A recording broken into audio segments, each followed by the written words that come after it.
Do you ever feel like life is one giant battle after another? Well, picture this. You're a soldier in ancient Mesopotamia. It's around 2000 BC, and you're facing an enemy unlike any other, a literal army of giants.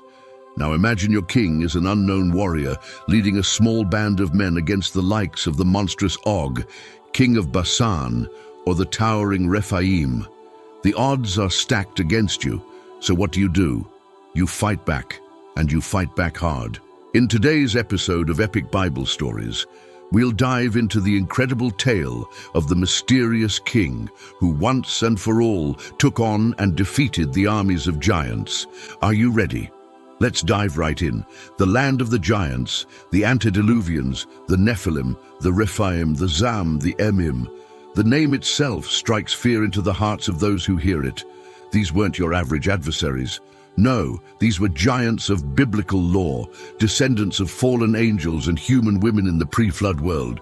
Imagine their size, strength, and ferocity.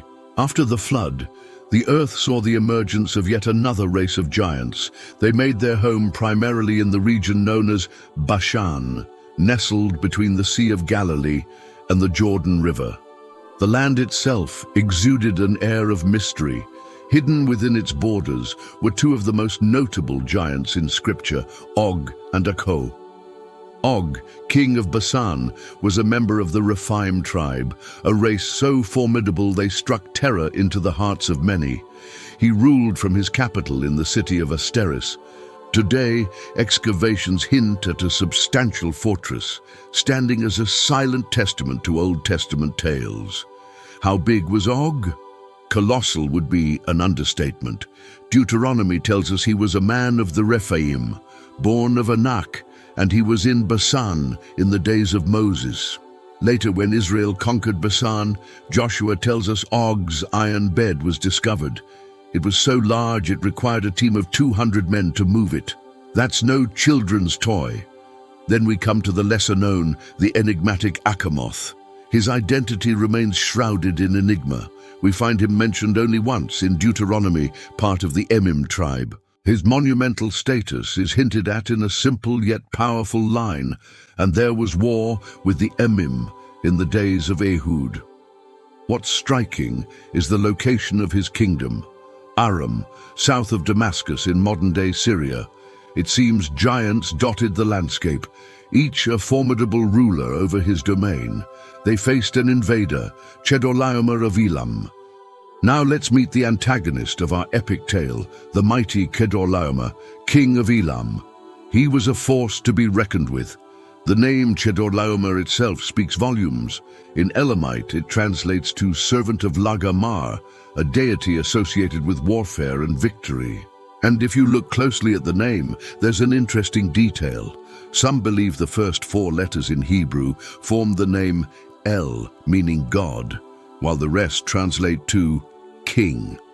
So could Chedorlaomer be claiming divinity for himself?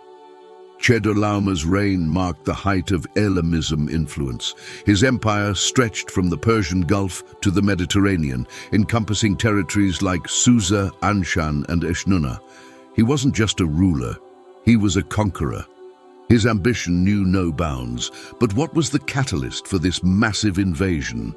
As with many great conflicts, it was all about power and control. Chedorlaomer set his sights on the rich and fertile lands of the east, aiming to bring them under his rule. For him, it was a chance to cement his legacy, to be remembered as the greatest king of Elam, the kings of Sodom and Gomorrah, the victims of the invasion. In the heart of the conflict lay 2 cities destined for infamy, Sodom and Gomorrah.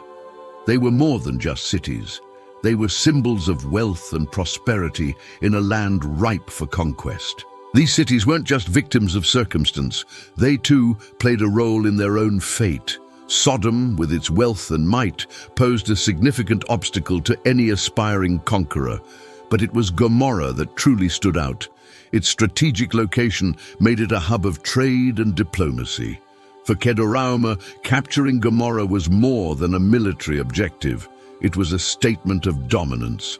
What, however, sealed their fate was the infamous alliance between the 5 kings of the valley and the kings of the north. This pact aimed to protect the cities from external threats, but it also inadvertently unified their enemies. The battle of the nations, the face of destruction. The stage was set for an epic confrontation. On one side stood Chedorlaomer, the ruthless conqueror, backed by his formidable army and eager to add another notch to his belt of conquests. On the other, the united forces of the kings of Sodom and Gomorrah, along with their allies, determined to defend their home turf. The clash was nothing short of catastrophic. Cities were razed, landscapes scorched, and casualties piled up. Chedorlaomer, true to form, left no prisoners. His army pillaged, massacring and enslaving all who stood in their path.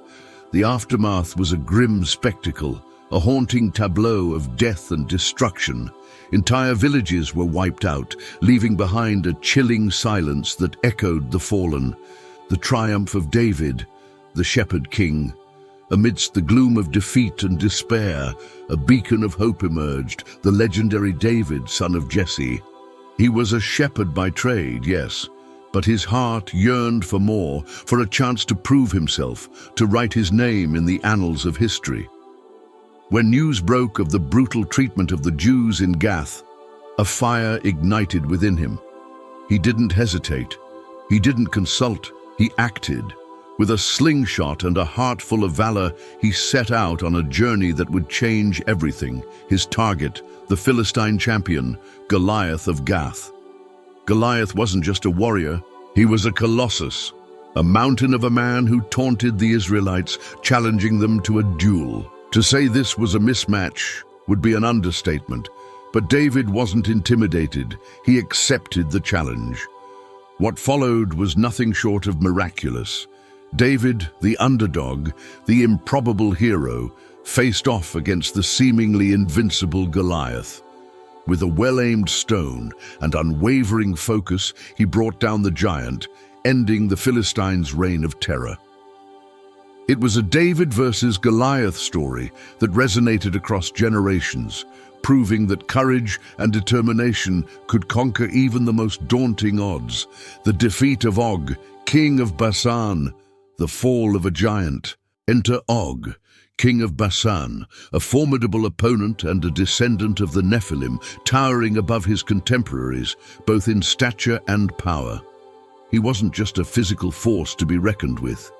He embodied the strength and tenacity of his reptilian kin, the Rephaim, a race renowned for its martial prowess and indomitable spirit.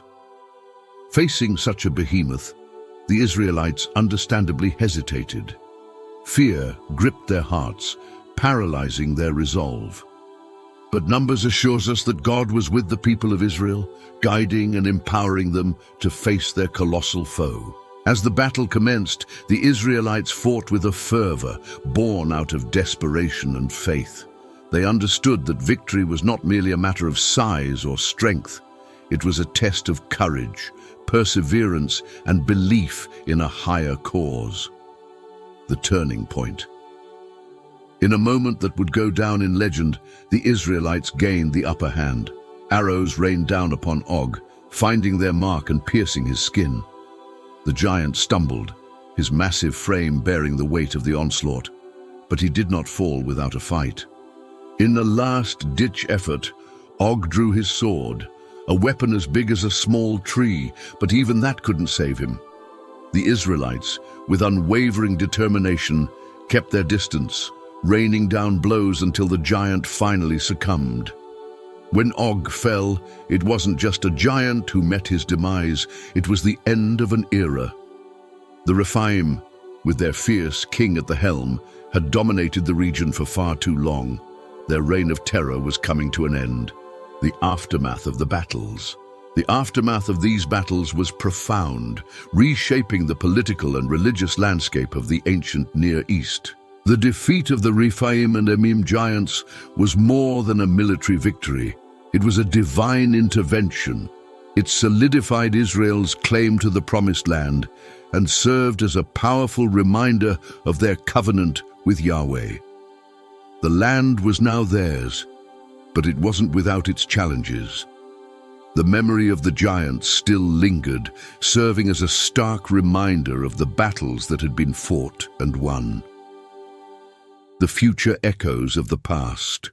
The tales of the Rephaim, the Emim, and their colossal kings continue to echo through the corridors of history, shaping our understanding of the past and influencing narratives that have captivated humanity for millennia. These stories aren't just relics of a bygone era. They offer a window into a world where giants roamed the earth, where the lines between myth and reality were blurred, and where the concept of good and evil was defined in grand, sweeping strokes. So what can we learn from these epic tales? How do they speak to our world today?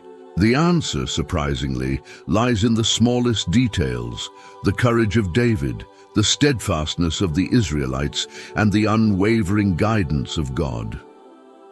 These stories teach us that even in the face of seemingly insurmountable odds, hope and resilience can prevail. They remind us that strength isn't just about physical prowess or military might, but also about unwavering spirit and faith. If you want more deep dives into biblical mysteries, check out our full playlist on giants, ancient kings, and hidden scripture secrets. Thanks for joining us today. Don't forget to subscribe so you never miss an episode. Until next time, stay curious.